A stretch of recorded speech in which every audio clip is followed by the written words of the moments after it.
kembali di channel Tumbuh Besar, channel yang membahas aneka bisnis, investasi, dan Excel, mengoptimalkan bisnis dan investasi kita. Nah, dalam video kali ini akan dibahas mengenai salah satu artikel yang dimuat di AAI Journal pada Februari 1998 yang ditulis oleh Philip L. Cooley, Carl M. Hubbard, dan Daniel T. Waltz. Mereka adalah profesor keuangan di Trinity University, San Antonio, Texas.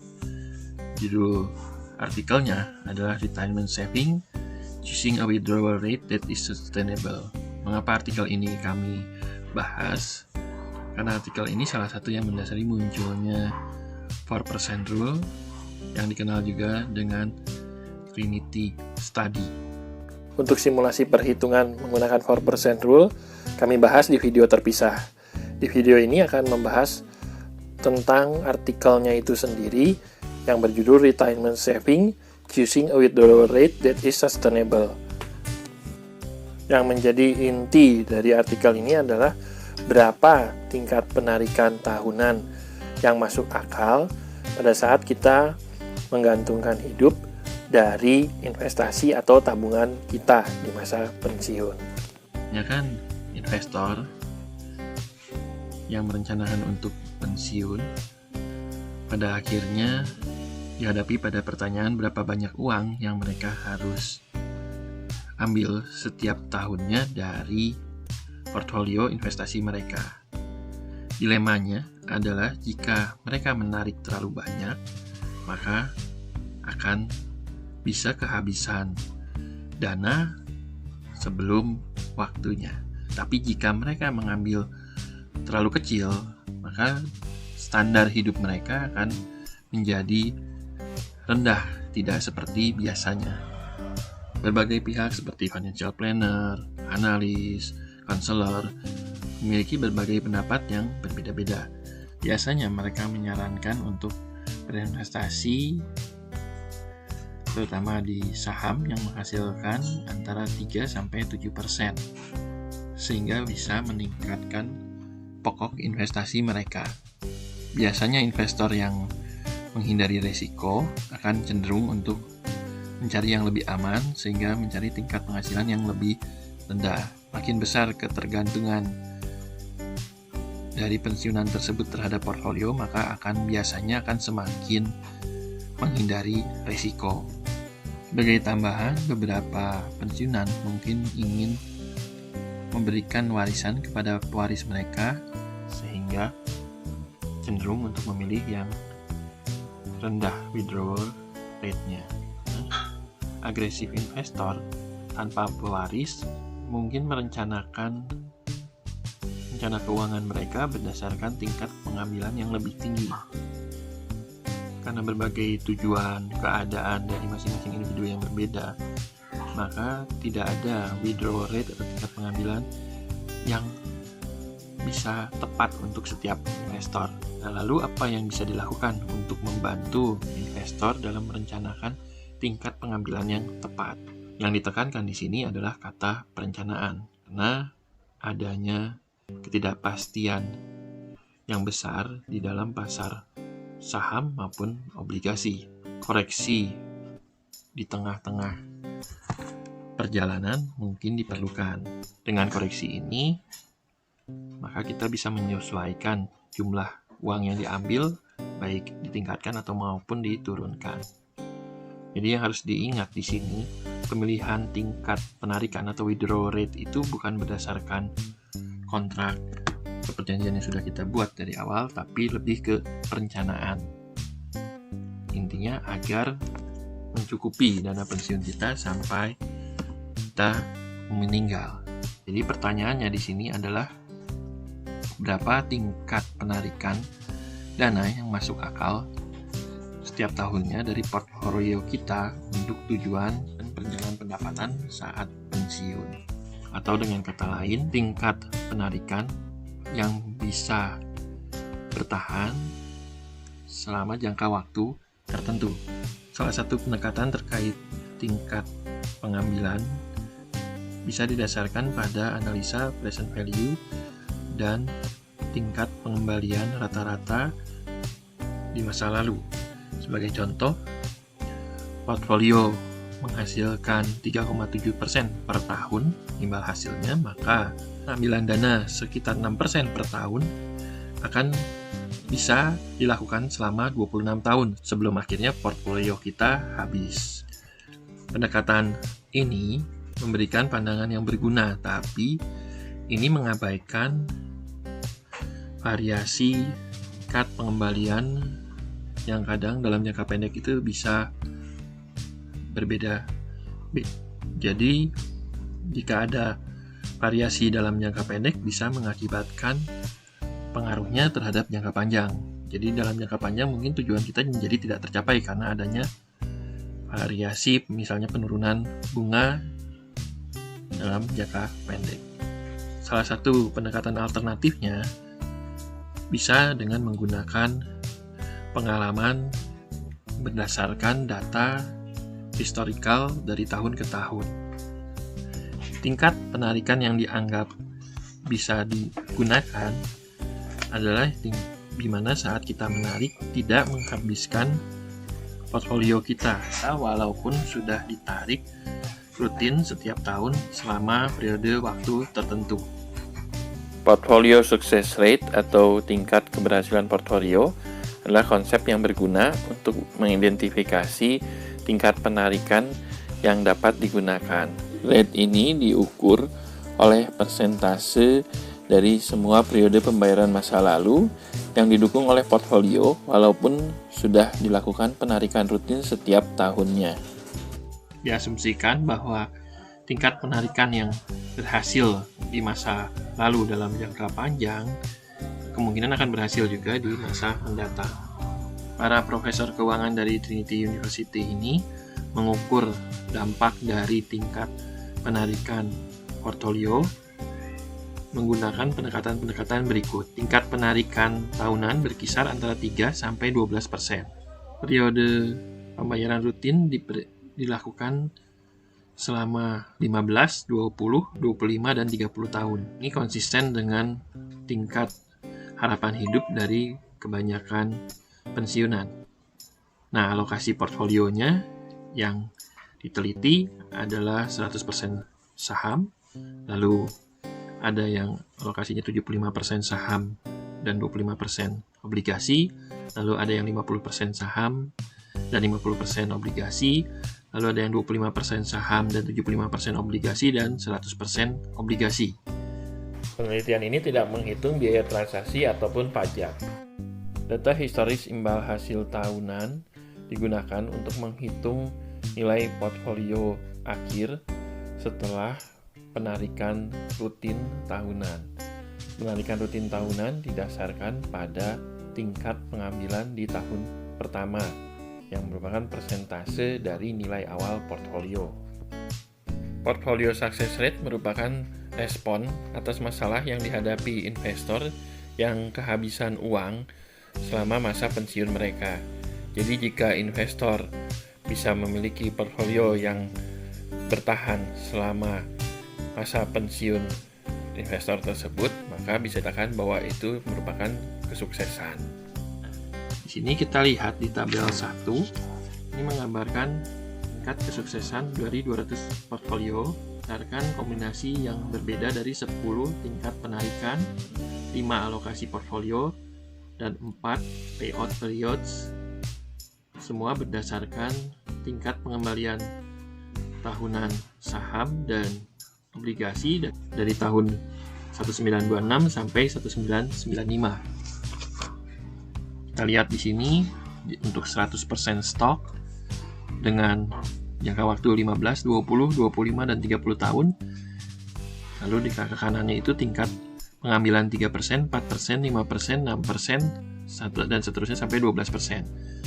Kita lihat untuk 100% saham dengan tingkat pengambilan tahunan 3% itu 100% berhasil. Jadi tingkat keberhasilannya bisa sampai 30 tahun. Jika diambil 4% itu hanya sampai 15 tahun tingkat keberhasilan 100%-nya.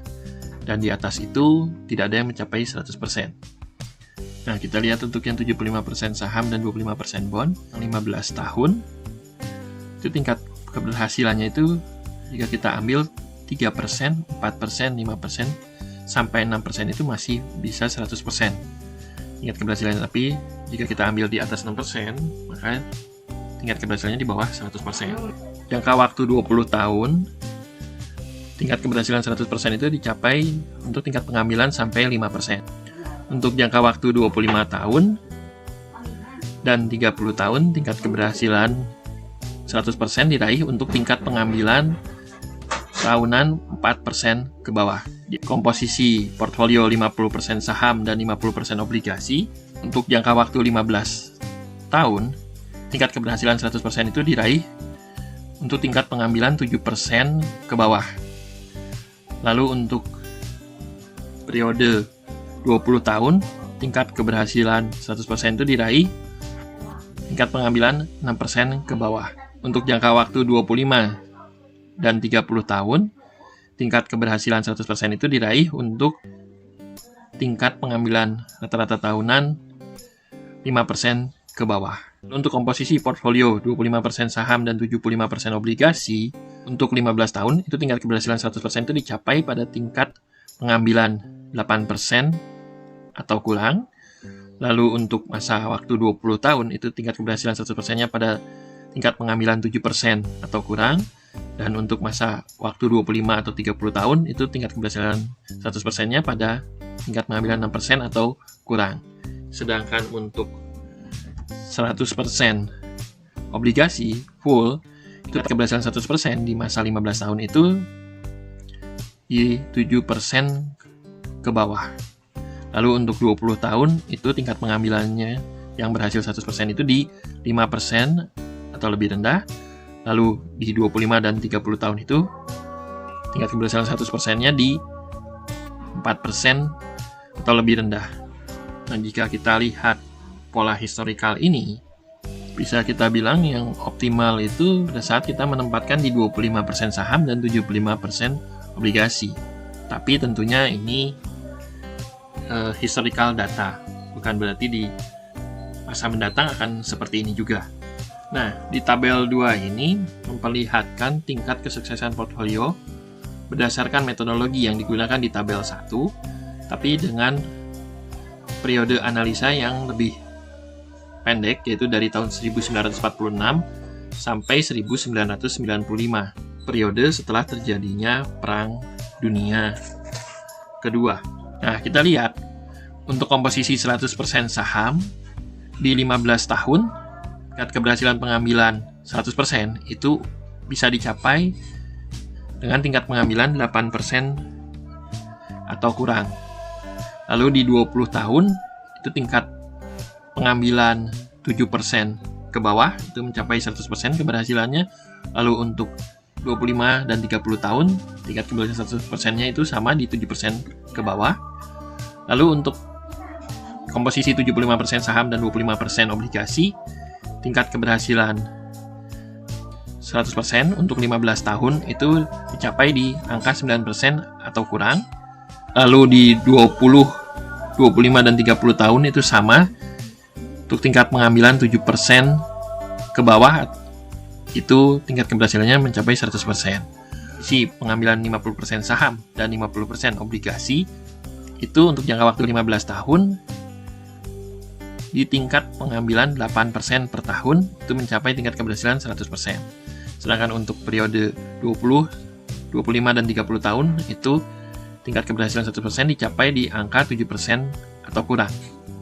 Sedangkan untuk portfolio 25% saham dan 75% obligasi, periode 15 tahun, tingkat keberhasilan 100% itu dicapai di angka pengambilan rata-rata 8% per tahun atau kurang.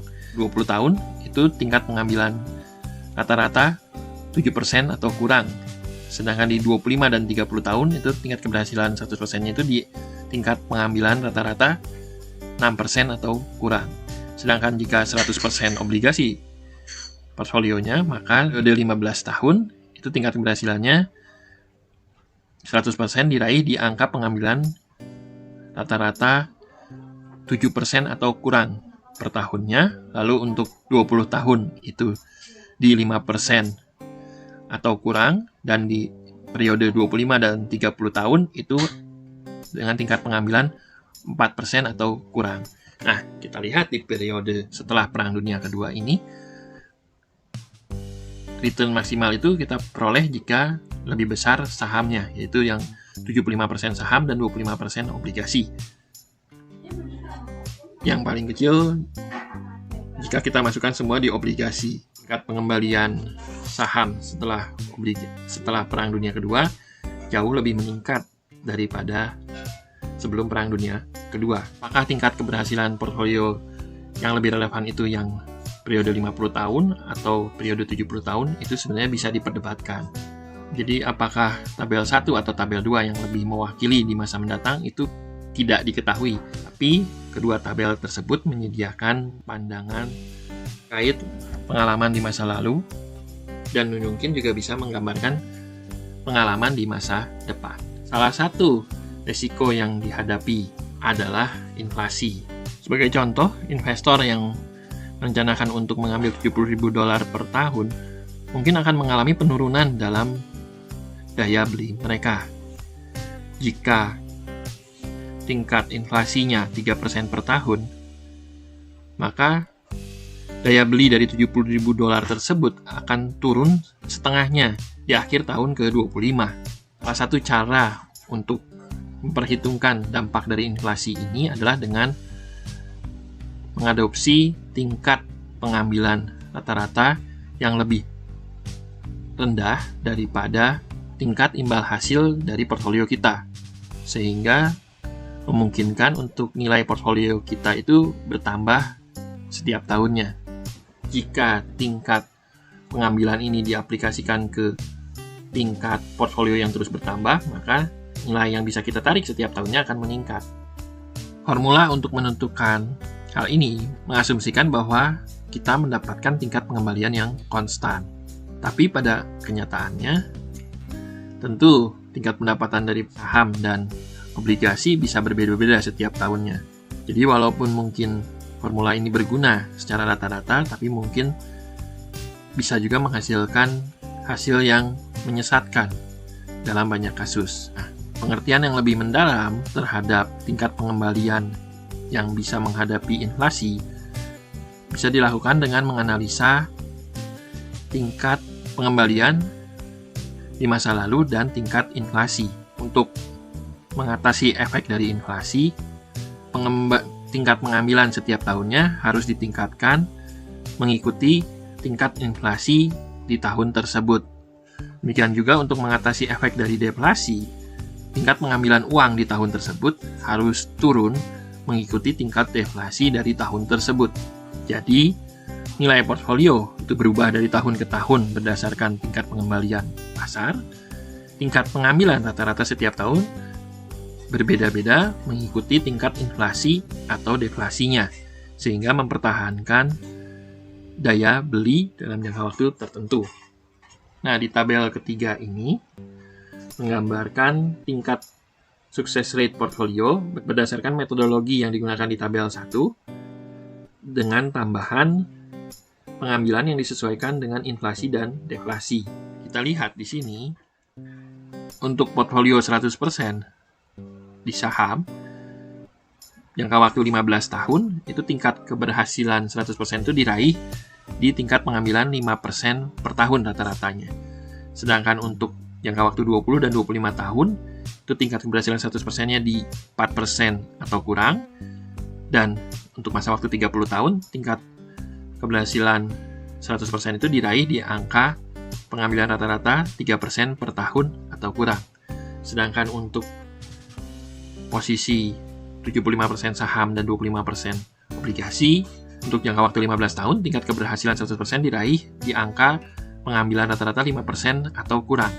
Sedangkan di 20 dan 25 tahun, tingkat keberhasilan 100% diraih di angka 4% atau kurang, dan di 30 tahun itu 3% atau kurang. Sedangkan untuk 50% saham dan 50% obligasi, di 15 tahun, tingkat keberhasilan 100%-nya itu di 5% atau kurang, di 20 dan 25 tahun, itu di angka 4% atau kurang, dan di 30 tahun itu di angka 3% atau kurang.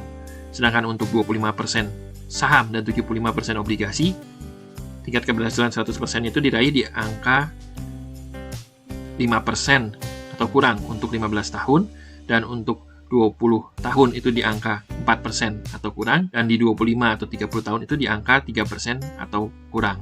Untuk 100% obligasi, tingkat keberhasilan 100% itu di angka 5% atau kurang untuk jangka waktu 15 tahun, sedangkan untuk jangka waktu 20 dan 25 tahun itu di angka 3% atau kurang. Portfolio Success Rate menyediakan informasi yang berguna untuk pertanyaan seperti apakah portfolio saya akan dapat bertahan sepanjang masa hidup saya? Lalu mungkin ada juga pertanyaan, berapakah kemungkinan nilai di portfolio saya setelah saya melakukan penarikan setiap tahunnya selama masa pensiun saya. Nilai portfolio di akhir periode pembayaran atau kita sebut juga dengan terminal value tergantung dari panjangnya periode pembayaran, komposisi portfolio, dan tingkat penarikan. Nah, berdasarkan metodologi yang digunakan di tabel 1 untuk menghitung portfolio success rate, maka tabel 4 di sini menggambarkan terminal value untuk portfolio bernilai $1.000 telah membuat penarikan tahunan. Nah, kita lihat di sini di tabel 4 untuk tingkat komposisi 75% saham dan 25% obligasi untuk periode 15 tahun. Maka jika kita withdrawal rate-nya atau tingkat pengambilannya 4% per tahun, maka rata-rata kita bisa asumsikan pada saat setelah periode 15 tahun itu berakhir, kita bisa mewariskan $2.964. Kemungkinan terburuknya itu $493 dan kemungkinan terbesarnya itu di $6.417.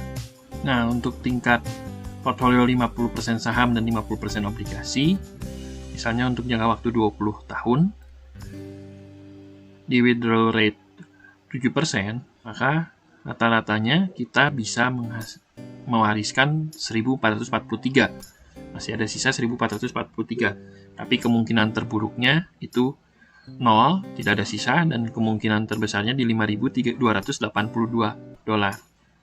Semakin kecil tingkat withdrawal rate-nya, tentunya makin aman dan makin banyak yang bisa diwariskan. Jadi berapa tingkat penarikan rata-rata tahunan yang layak selama masa pensiun berdasarkan hasil dari tabel 1 sampai tabel 4? Jawabannya itu tergantung pada komposisi saham dan obligasi di portfolio kita, lalu tergantung pada berapa jangka waktu periode pensiunnya, dan tingkat keberanian mengambil risiko dan pilihan pola konsumsinya. Berikut beberapa kesimpulan umum yang bisa diambil menurut ketiga profesor tersebut. Yang pertama adalah orang yang pensiun lebih awal, yang mengantisipasi periode pembayaran pensiun yang lebih panjang, seharusnya merencanakan tingkat pengambilan rata-rata tahunan yang lebih rendah. Kehadiran obligasi di portfolio meningkatkan tingkat keberhasilan, tingkat pengambilan rendah sampai menengah. Namun, keberadaan saham kan kemungkinan peningkatan dan tingkat pengambilan rata-rata tahunan yang lebih tinggi. Dengan kata lain, peningkatan obligasi membantu meningkatkan kepastian, tapi membuat kita harus menekan tingkat konsumsi kita. Pensiunan yang menginginkan tingkat penarikan yang disesuaikan dengan Consumer Price Index selama masa pensiun mereka harus menerima tingkat penarikan yang berkurang banyak dari portfolio awal mereka. Portfolio yang didominasi oleh saham, tingkat penarikan 3 dan 4% merupakan tingkat perilaku yang sangat konservatif. Pada rate ini, pada pensiunan yang mengharapkan bisa mewariskan jumlah yang banyak kepada pewaris mereka, kemungkinan akan berhasil. Pensiunan yang mengadopsi tingkat penarikan yang lebih tinggi dan hanya memiliki sedikit atau bahkan tidak memiliki keinginan untuk mewariskan sesuatu, bisa jadi malah bisa mewariskan sesuatu jika mereka betul-betul melindungi diri mereka dari kemungkinan portfolionya habis sebelum waktunya. Periode yang lebih singkat, 15 tahun ke bawah, tingkat penarikan 8 atau 9% dari portfolio yang didominasi oleh saham masih bisa dilakukan.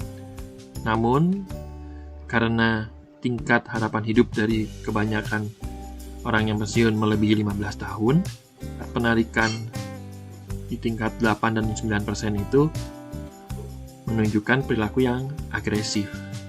Kita memiliki kemungkinan 50% untuk hidup melebihi tingkat harapan hidup yang kita sudah rencanakan. Jadi lebih baik kita konservatif dan menambahkan beberapa tahun. Nah, demikianlah pembahasan terkait dengan artikel 3 profesor di Trinity University yang dikenal juga dengan Trinity Study, yang terkenal juga dengan 4% Rule.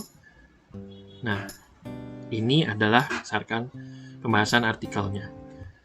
Nanti di video berikutnya saya akan melakukan pembahasan dengan menggunakan Excel dan menggunakan perhitungan menggunakan rupiah. Sekianlah video kali ini. Mudah-mudahan bermanfaat. Semoga investasi dan bisnis kita semakin tumbuh besar bersama dengan channel Tumbuh Besar. Semoga selalu sehat dan sukses selalu.